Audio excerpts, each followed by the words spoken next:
والله يا جماعة أنا دلال في تمثيلية جعفر العمدة. يعني الواحد مش عارف يقول إيه. يعني أنا داخلة كده، والله يعني سامحوني في دخلة الفيديو كده. بجد عندي رسالة كده عايزة أوجهها لحد قبل ما أبدأ معاكم الفيديو. حد قليل الأصل جدا. حد يعني لما تبقي قاعدة في مكانك وبينك وبين الحد ده مسافات بلد تانية، ويوصلك كلام اتقال عليكي، او يوصلك ان انت سبب في حاجه وانت اصلا مالكيش دخل في اي حاجه في كل حاجه. بل بالعكس، انت اتخدتي فوق دماغك سنين وسنين وانت مقتنعه ان الحد ده كويس، والحد ده ابن ناس، والحد ده عنده اصل، والحد ده بيصون العيش والملح. وفجاه كده ت... يعني زي ما يكون حاجه تجيكي فوق دماغك كده وتقولك فوقي. فلما تفوقي تلاقي ان الحد ده ما عندوش اصل، تلاقي ان الحد ده يعني وصل لمرحلة، يعني أدنى حاجة، والله العظيم بجد أدنى حاجة. لو هنتكلم على العيش والملح، فاحنا الزمن اللي احنا فيه ده محدش بيصوم فيه العيش والملح، ما نتكلمش عليه. او نتكلم لان كل الناس دلوقتي بقت تاكل مع بعضها عيش وملح ويطلعوا ياكلوا في بعض. اه، احنا نتكلم على اولاد الاصول واللي ما عندهمش اصل. اه، لما تبقي تعرفي حد وتفكريه، يعني تفكريها اختك وصاحبتك ودنيتك وتكدبي اقرب الناس ليكي علشان خاطرها وتشوفيها في صورة حلوة جدا، ولا وتدافعي عنها مع كل الناس اللي تحذرك منها. يعني ما تسمعيش لحد الا هي. وفجأة كده بقدرة قادر تسمعيها اصلا جوه بيتك بتتكلم عليكي، بتوقع الدنيا في بعضها او بتوقعك في ناس. والناس دي طول عمرها بتوقعك فيهم وانت زي الهبلة. آه، ف يعني حسيت ان انا خلاص مش قادرة اسكت، لازم اتكلم.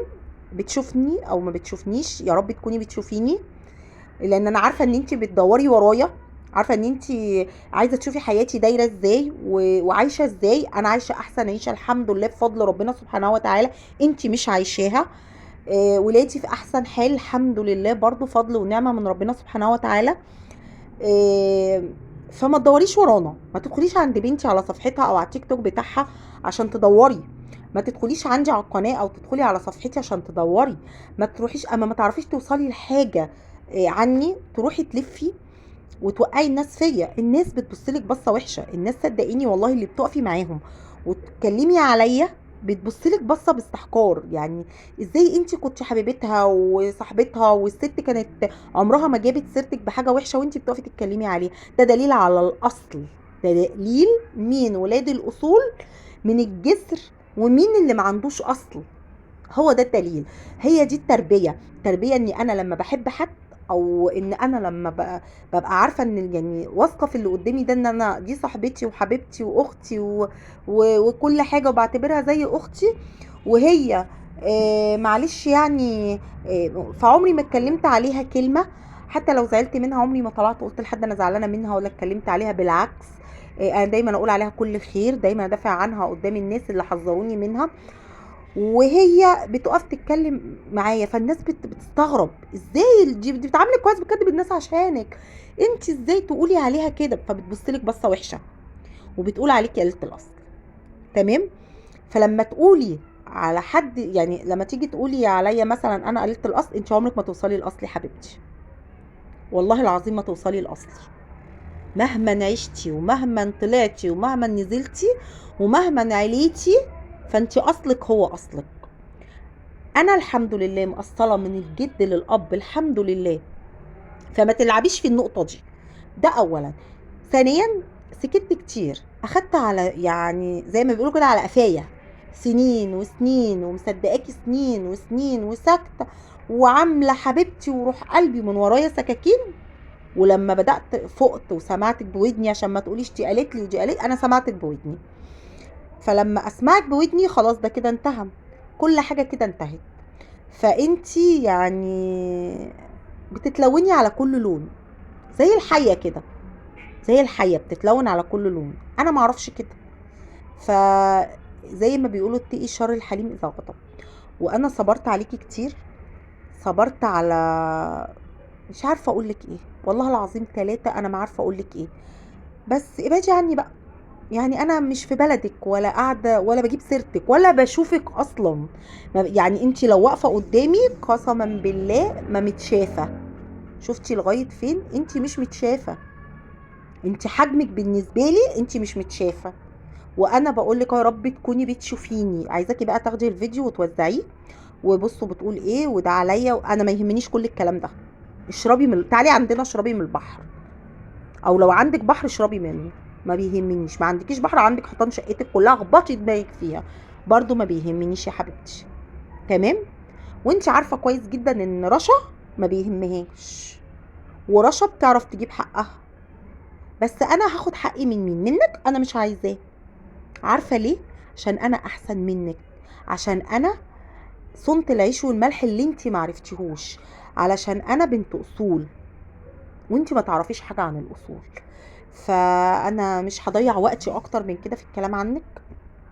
انا بس مش هقول غير حسبي الله ونعم الوكيل. انا خصيمة اي حد يجيب سيرتي في حاجه مش فيا. انا خصيمتك يوم الدين. إيه لو بينك وبين الجنه ذنبي فانا مش مسامحاكي، عشان بس تبقي عارفه ان انت يوم القيامه وتفتحي ايدك اليمين كده هتلاقيها فاضيه، والشمال مليانه من سيئاتك. فكل اللي لسه مصدقك هيجي وقت ان شاء الله بامر الله عز وجل وهتباني على حياتك قدامه. وكل الناس اللي مش مصدقاكي هتقول اللي مصدقينك اجي احنا حذرناكوا زي ما حذرنا رشا. تمام. فانا مش شايفاكي يا حبيبتي، انت قدامي الهوا يتشاف عنك.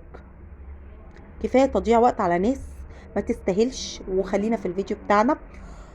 ومعلش طولت عليكم جدا، بس كنت فعلا حاسه اني لازم ارد، عشان سكوتي تقريبا حاسس ان يعني الناس دي ان انا ضعيفه. انا مش ضعيفه، انا بس ما بنزلش المستوى اقل من مستوايا. يعني ما ببصش المستوى اللي اقل مني، ما ببصش تحت رجلي، دايما ببص فوق. فالحمد لله انا عارفه نفسي كويس. فنبدا الفيديو بتاعنا اللي هو بدأ من بدري ونقول ايه، نصلي كده على رسولنا الكريم عشان اعصابنا تهدى كده، ونقول فيديو جديد ويوم جديد، ونرجع بقى لروتيننا اللي بتاع كل يوم. ورجعت ريما لعادتها القديمه.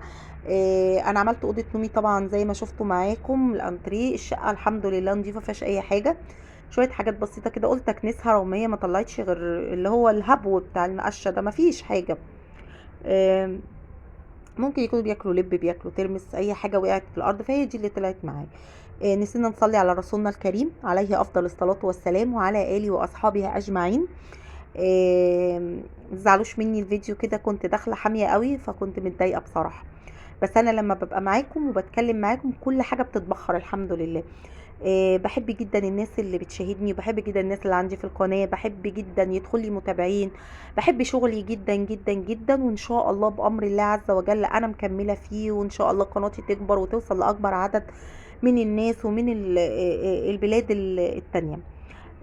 كل الناس اللي دخلت قناتي من هنا ومن السعودية منوريني جدا جدا، فوق راسي يا حبايبي، وبحبكم في الله. لميت كل حاجه، لميت كحك كده في طبق وغطيته، قلت الولاد وهي رايحه وجايه تاكل منه بدل ما هو مركون كده محدش بيمد ايده. طالعين من رمضان المعده مقفوله، مش عارفين ناكل حاجه بصراحه كاننا لسه في رمضان. آم، ف ولا فطار ولا ولا عشاء ولا اي حاجه. هي يعني حتى بنتغدى على المغرب زي رمضان بالظبط. ممكن نشرب ميه بس، مش قادرين ان احنا ناكل اي حاجه. ممكن بالليل واحنا قاعدين ناكل ترمس بقى، ناكل لب، الحاجات اللي هي بتاعت العيد دي، شوكولاتات مش عارفه ايه. هي دي اللي ممكن واحنا قاعدين قدام التلفزيون كده ايه، نتسلى زي ما بيقولوا يعني. بس حلو قفلة المعدة دي، حلوة على الأقل تخسس الواحد. آم، ادعوا لي ارجع اخس تاني، حاسه ان انا بقيت عامله زي الدب القطبي. حطوا لي لايك بقى للفيديو. اول مره يشوفني في قناتي، اول مره يدخل القناه بتاعتي. قناتي روتينات طبخ، وصفات، مشتريات، فلوجات، خروجات، كل حاجه ان شاء الله باذن الله في حياتي اللي ممكن اعرضها لكم ان شاء الله هتشوفوها في القناه بتاعتي، حكايات رشا والمطبخ. الجديد عندي بقى يحط لي لايك وسبسكرايب للقناه.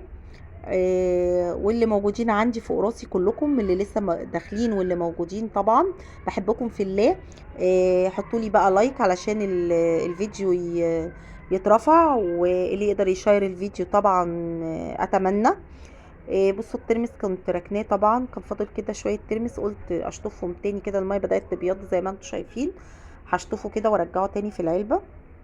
فضيت شويه كده في البرطمان ده، قلت إيه، اشطفهم يعني هما كمان واحطهم كلهم بقى في مكان واحد خلاص. تمام. هزودهم بقى شويه ميه كده من الحنفيه غير اللي كانت موجوده، وهحط بقى شويه ملح عشان اكيد الميه دي هتعذبه، فقلت بقى احط شويه ملح كده صغيرين مش كتير و... واركنه بقى على جنب. لا حول ولا قوه الا بالله العلي العظيم. والله الواحد ما عارف يقول ايه يا جماعه، حاسس الواحد الحمد لله، الحمد لله على النعمة يعني. اللهم عافينا مما ابتلى به غيرنا والله. صلوا على الرسول يا جماعة، صلوا على الرسول عليه أفضل الصلاة والسلام، وحطوا لي لايك. هنا بقى أنا تقريبا كده قربت أشطب المطبخ، مفيش أي حاجة، ما عنديش حاجة. هبدأ بقى أخلص وعايزة أنزل أجيب حاجات من تحت وأرجع. لسه ما قررتش هطبخ ايه ولا هعمل ايه، رجعنا لحيرة كل يوم رغم الحيرة دي ما بتخلص. حتى في رمضان والله كان الواحد بيبقى محتار يعمل ايه ويخلي ايه. خلاص بقى خلصت، بدأت اغسل الحوض والرخامة واظبط بحب المطبخ وهو رايق كده والله العظيم. نفسي يبقى رايق كده طول النهار ما الاقيش فيه كوباية يا جدعان. بس ازاي، ما ينفعش. حطوا لي بقى لايك وسبسكرايب. انا بدأت اوصل لنهاية الفيديو معاكم، معلش الفيديو النهاردة كان كله عصبية ونرفزة، بس مش قادرة اتحمل اني مردش، وانا عارفة ان الناس دي بتشوفني وبتتابعني مش حبا فيا، لا عشان تعرف بس اخباري، عشان تعرف انا نقلت في شقة تانية ولا قاعدة في شقتي، عشان تعرف انا ولادي في المدرسة ولا رجعوا من المدرسة. كده يعني حاجات كده، تفاصيل حياتي يعني اللي هم مش قادرين يعرفوا عنها حاجة لاني في بلد تانية. المهم بدأت بقى خلاص، خلصت مطبخي وكنسته ودخلت بقى على الحمام، وهدخل دلوقتي ايه يعني اغسل بقى حمامي وكده. انا خلصت الفيديو، اشوفكم في فيديو جديد، الى اللقاء.